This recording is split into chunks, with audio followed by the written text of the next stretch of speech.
Hello ಸ್ನೇಹಿತರೆ, last ವಿಡಿಯೋದಲ್ಲಿ ನಾನು ಗೀತಾ ಜ್ಞಾನ ಯಜ್ಞದ 10ನೇ ಸ್ನೇಹ ಸಮ್ಮೇಳನನ ಹಂಚಿಕೊಂಡಿದ್ದೆ.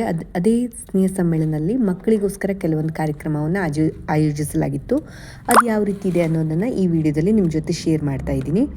ಇಲ್ಲಿ ಮಕ್ಕಳಿಗೆ ಹಾಡು, ಒಗಟನ್ನು ಕೇಳೋದು, ಆಮೇಲೆ ನೆನಪಿನ ಶಕ್ತಿಗೋಸ್ಕರ ಕೆಲವೊಂದು ಕಾರ್ಯಕ್ರಮವನ್ನು ಹಮ್ಮಿಕೊಂಡಿದ್ರು. ಅದು ಯಾವ ರೀತಿ ಇತ್ತು ಅಂತ ನೋಡ್ಕೊಂಬರೋಣ.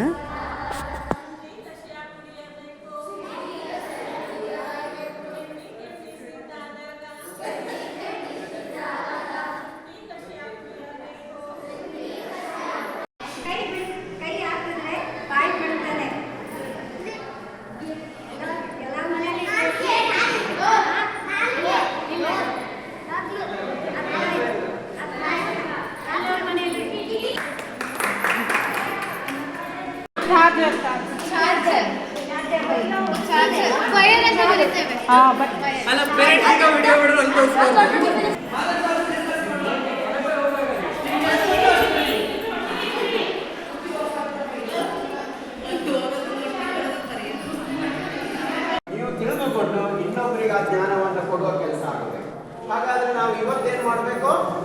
ಇದರ ಬಗ್ಗೆ ಆಸಕ್ತಿ ವಹಿಸಬೇಕು. ನಮಗೆ ಮ್ಯಾಥಮೆಟಿಕ್ಸ್ ಗೊತ್ತು, ಕೆಮಿಸ್ಟ್ರಿ ಗೊತ್ತು, ಫಿಸಿಕ್ಸ್ ಗೊತ್ತು, ಆದರೆ ಉಪನಿಷತ್ ಗೊತ್ತು.